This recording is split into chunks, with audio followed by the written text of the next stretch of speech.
Uh, but that but that's the info below the attention do about below the kwa be afia ole wute. Oh, is it? Ah, Chineke. I want you to have video and we see that this is a case of butterfly calling itself a bird. So according to Matthias, all the popular. So according to Matthias, all the not popular, that everybody supposedly who wants to associate with Onyala? Who wants to associate with Onyala? Blord refusing to see you is a clear indication that that young man the more intelligent than I even thought. Because clearly, a lot of people feel that this is an opportunity for them to prove a point that is not really there. So I don't know why you rush to prison to go and see Blord because no one contact each other. No contact. Look at you. No contact. Obosa abia n'Awka abia na Mpo abia nwuru. Ofu onye ka no down with all bange we ruo tata. No contact. Take contact each and every to go all this way. I don't know why most of you careless talk. Careless talk. Let me not tabi elile. Careless talk kono neku. Ijeriki ijenye Blord contact or yeji no carry ba 2 days. Holiday. Holiday can abana. It's no ya no carry 2 days. Ebe a register holiday. Asina nya contact yenye contact Chief Justice Abi, Chief Justice of the Federation. Call contact Attorney General of the Federation. I want to know contact each other with if I kime na Blord I am on a detention carry 2 days. Eba na Easter holiday. Sometimes you na-ekwu ijele ebe ahụ ije chasing cloud. Ijele ebe ahụ imagine ọwụrụ na Blord flow new audience. Imagine how you could have used him to build your profile. Imagine how you could have used him to build your profile. The young man, though very intelligent, happen to be Blord aka. No nyala nuche. Happen to be Blord aka. That guy though smarter than all of you. Now try to advise I. That guy though smarter, way smarter than all of you. Jesus Christ, I have to go get that. This is a man being God to man. He will wish I know. Oh no, entertain your mediocrity. Image aketa. He will wish I know. The young man simply go na. Don't need any distraction. Happen to that young man aka. Oh, they equal to the task. Omo contact here. By the way, can you to the contact here? Everything involved. KC Blord now. It's a legal process. It's a legal process, and that is why two people. Number one, CJN. Number two, Attorney General. Onya will contact each other. Oh no, Onya. Everything involved KC Blord now. It's a legal battle. And for the mere fact that no team of lawyers, they can figure it out. They are capable. If they are not capable, will go ejecute a more capable one. So happen here, who is in a China? Who is in a China? We understand you sympathizers of VDM trying to make him to be an alpha and omega, therefore trying to belittle Blord by pretending as if you people want to offer a kind of advice or a kind of help to him. You people should go and sit down. No more you're running for help. Blord needs your help. He knows the people he can call and ask for help. And there is no way he will call 1, 2, 3, 4, 5 of them among that list.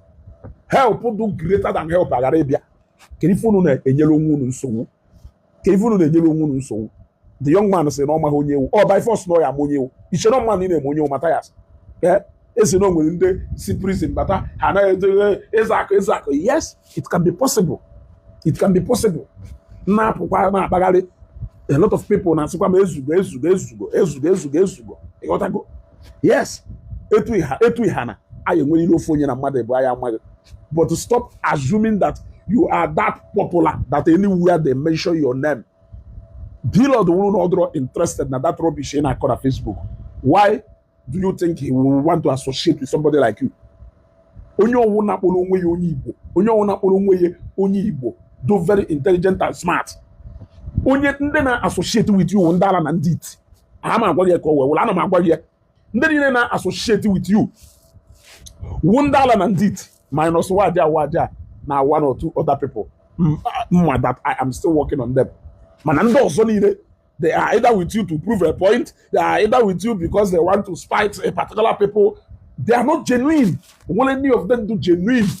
Then I catch my brother ka ọ bịa na nke gị ụbọchị abịa nọrọ ka onye mmiri na-eri, nọrọ ka onye mmiri riri onye ala ebe a. O jighị anya ọma wee bịa na nke gị, ọ bịakwa na nke gị because they want to prove a point. Mention their names.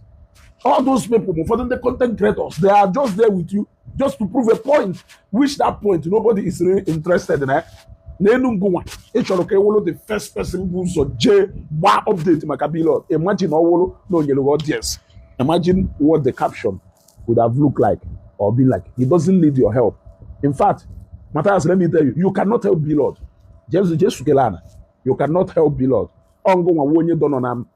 Ngonwa wonya ifolo lo Zeus bia gopụta n'ọkụ. Ngonwa ka lo Zeus bia gopụta n'ọkụ. Ina ile jije offer help. Eji mo say no me prominent people. Which prominent people can meet? Blord that meet. Which prominent people they find in a meeting? If you na Blord that a meeting, jite contact hancha ni. Who among them? Let me understand. Who among them can feel na Blord that a meeting, or if he wants to meet them, he cannot make call. I organize the meeting of her. I want to know. Yeah, in shock. If you will make that okay, where no one people big man, no more if only he will over 20 real estate site and all that. If you don't introduce one, Kevin, they introduce one. If I ask you 10 things about Blord today, you will tell me. But so many people are more than 5 things about you. So you are just forcing yourself to be there. Otherwise, you are not there yet. Oh. And don't go and start believing that now they're popular. Now everybody money and they say one a problem man in a money. I'm a good mother there. I'm on you. I call one on you. Go to have you. They were on you. You want to go? So apart from the fact that the guy is smart, a lot of you he will not give you people that chance and that opportunity. I like it. Mandala manditi. But I don't happen that the guy is so reserved, so coordinated and normal for Cholo. It is strictly a pure legal battle. And I know that his team of lawyers, they're very capable. They will figure it out. You rightly said, never have a Nahabia, Burie, now we Burie court also a well reminder. You know that never hallow will not last. You know that we not last, and go with the advice about the video chego, the mother took on your but Nanya chego, not from Egwe, a yabakdoro kuno koso, Bachalo kuno koso. Look, let me tell you, a yabakdoro kuno koso, Bachalo kuno koso. If you go every day, kine take that. If not that Nandi Boya, and I believe not in the spirit of that Igbo would patana, below the bus of it may arrest. You gotta go, and that is why you keep getting away with a lot of nonsense.